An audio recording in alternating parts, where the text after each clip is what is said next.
솔직히 손흥민 부럽다. 손흥민 유럽 통산 100호 도움 레전드 등극한 역대 기록에 일본 팬들도 감탄. 부러움 터진 일본 팬들 반응 키키키역. 토트넘 vs 브렌트포드. 한국 선수 중 유럽에서 가장 많은 골을 넣은 손흥민이 유럽 통산 100도움도 기록했다. 득점만 노리는 공격수들이 즐비한 가운데 스스로 만능을 증명한 손흥민이다.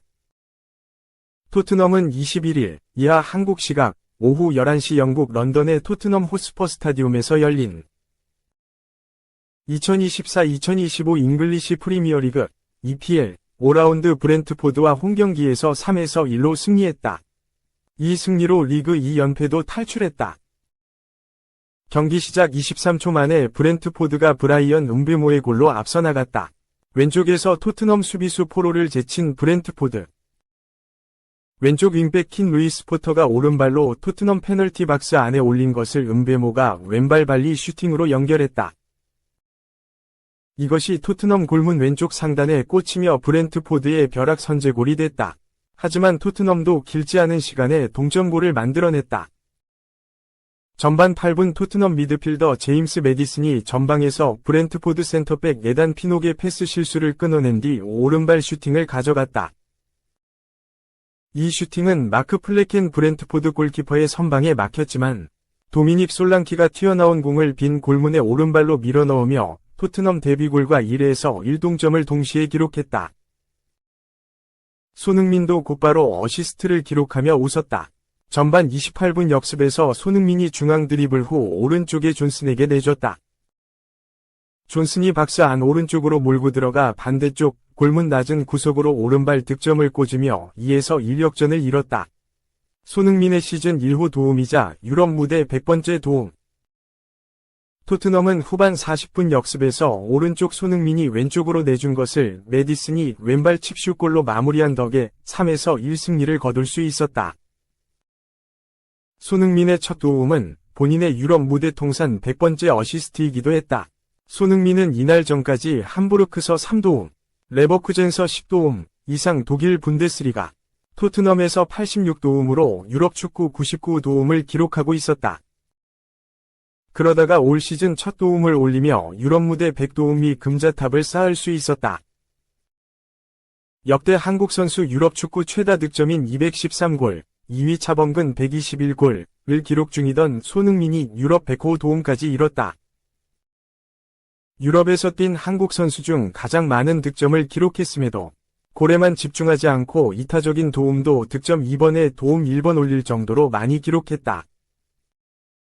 공격수임에도 골 욕심만 내지 않고 팀을 위한 도움 역시 많이 기록했던 손흥민은 이날 유럽 무대 200골 -100도움이 금자탑을 쌓았다. 그가 왜 만능 공격수인지 다시 한번 알 수 있는 순간이었다. 이 충격, 선 대신 새 윙어 찾아라, 플러스 정점 넘어섰어, 토트넘 선배의 망언. 손흥민 향해 팬들은 끝났다고 생각, 황당 주장. 영국의 더보이오스퍼는 22일 한국 시각 제이미 오하라는 토트넘 주장 손흥민의 대체자가 필요하다고 생각했다라고 보도했다. 손흥민은 올 시즌 여러 비판과 함께 어려운 시간을 겪고 있다. 개막전 레스터시티와의 경기 이후 손흥민을 방출 명단에 포함해야 한다는 주장이 나왔다. 직전 아스널과의 경기 이후에는 인터뷰까지 팬들에게 강한 비판을 받았다. 일부 팬들은 손흥민이 지배했다고 표현한 것을 지적하며 손흥민은 부끄러운 주장. 지배가 이기는 것이 아니다. 멍청아. 그는 우리 역대 최악의 주장일 것이다 라고 지나친 비난을 쏟아냈다. 이후 충격적인 주장 완장 박탈과 이적 가능성까지 언급됐다. 상황에서 토트넘 출신인 오하라는 손흥민의 기량이 꺾였다고 강조하며 토트넘이 빨리 새 윙어를 찾아야 한다고 주장했다. 이어 많은 사람들과 팬들은 그가 끝났다고 생각할 것이다. 제대로 된 팬들은 그럴 것이다. 파이널 서드에서의 퀄리티가 사라졌다. 지금의 손흥민을 보면 그때의 예리함과 날카로움이 사라진 것 같아 보인다. 라며 손흥민의 기량에 대한 의심을 덧붙였다. 손흥민의 나이와 전성기 시절 속도 등을 고려하면 실제로 손흥민이 어느 정도 최전성기 경기력에서 내려온 것은 사실이다. 다만 토트넘에서 여전히 해결사 역할을 맡아주는 선수도 경기에 가장 많은 영향을 미치는 선수도 손흥민이기에 당장 파이널 서드에서 위력이 떨어졌다고 보기는 애매하다. 직전 시즌 토트넘 최다 득점자도 손흥민이었다. 또한 많은 팬들이 손흥민이 끝났다는 오하라의 주장도 개인의 의견일 가능성이 크다. 더보이오스퍼도 오하라의 의견에 동의하지 않았다. 더보이오스퍼는 손흥민이 브렌트포드전에서 보여준 활약을 감안하면 그의 활약이 끝났다고 말할 사람은 많지 않을 것이다 라고 반박했다. 두 개의 도움으로 손흥민은 EPL 통산 도움 64개, 토트넘 통산 도움 86개 고지에 올랐다. 토트넘 역대 도움 순위에서 1위 크리스티안 에릭센 88개, 과의 격차를 2개로 좁혔다. 손흥민의 활약에도 불구하고 기량이 저물었다는 주장이 등장했다. 이런 주장을 모두 잠잠하게 만들기 위해선 손흥민의 꾸준한 활약이 필요할 전망이다. 3. 에릭 다이어 초비상, 김민재 우파 조합 훌륭. 이게 미넨이고 자랑스럽다. 단장도 극찬. 미넨 소식을 다루는 독일 F12 인사이드는 22일 한국 시간 에베르른 김민재와 우파메카노를 정말 훌륭했다며 특별히 칭찬했다. 며 에베르 단장이 김민재, 우파메카노 수비 조합을 자랑스러워했다고 전했다. 매체는 미넨은 분데스리가에서 계속해서 성공적인 행진을 이어가고 있다. 베르더 브레멘과의 원정 경기에서 5에서 0으로 자신있게 승리할 수 있었던 건 미라클 올리세와 그 동료들의 뛰어난 공격 덕분도 있었지만 설득력 있는 수비력 덕분이었다. 면서 에베르는 특히 김민재와 우파메카노의 강력한 활약을 강조했다. 고 설명했다. 뱅상 콤파니 감독이 이끄는 미넨은 21일 독일 브레멘에 위치한 베저 슈타디온에서 열린 베르더 브레멘과의 2024에서 25시즌 독일 분데스리가 4라운드 원정 경기에서 5에서 0 대승을 거뒀다.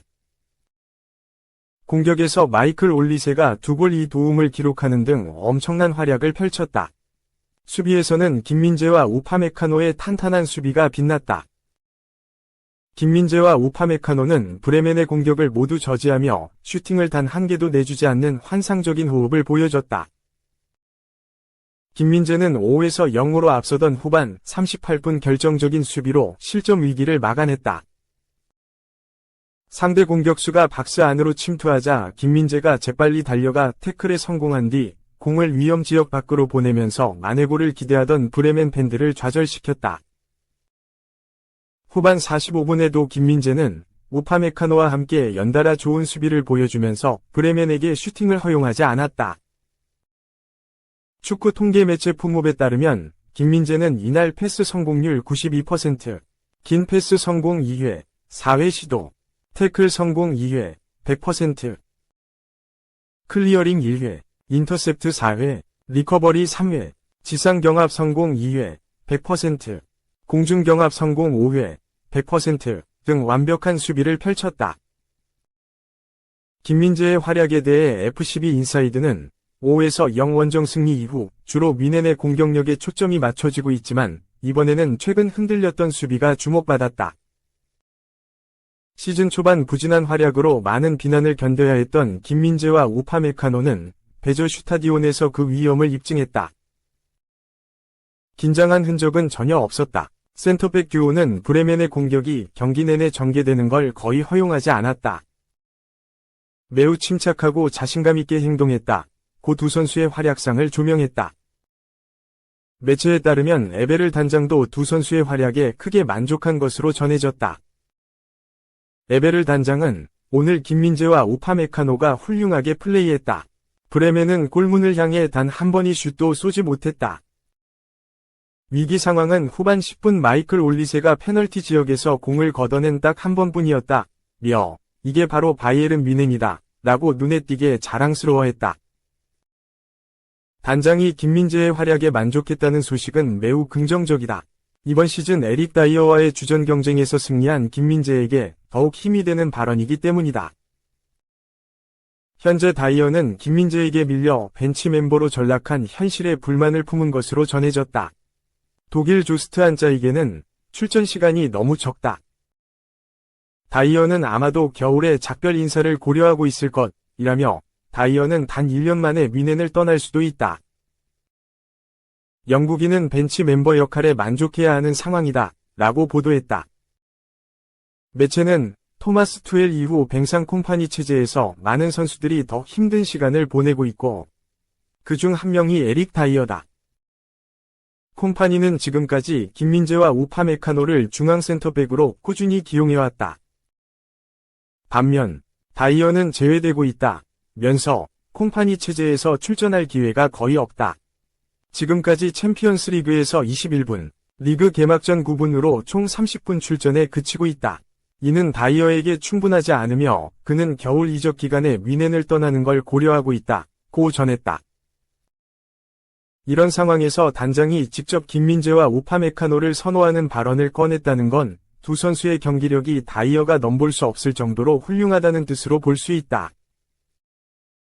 이에 대해 FCB 인사이드는 최근 몇 주 동안 뮌헨 관계자들은 항상 김민재와 우파메카노의 잠재력을 강조하고 그들을 적극적으로 지원해왔다며 구단 내부에서 두 선수를 적극적으로 밀어주고 있다고 설명했다. 그러면서 브레멘을 상대로 한 강력한 경기력은 이 센터백 듀오가 최근 잃어버렸던 수비 안정성을 영구적으로 회복하는 중요한 단계가 될 수 있다.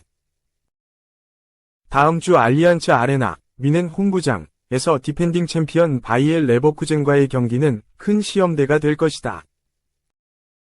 김민재와 우파메카노가 강력한 공격진을 상대로 새로운 안정감을 줄 수 있을지 확인할 수 있다며 레버쿠젠과의 맞대결에서 두 선수의 활약을 기대했다.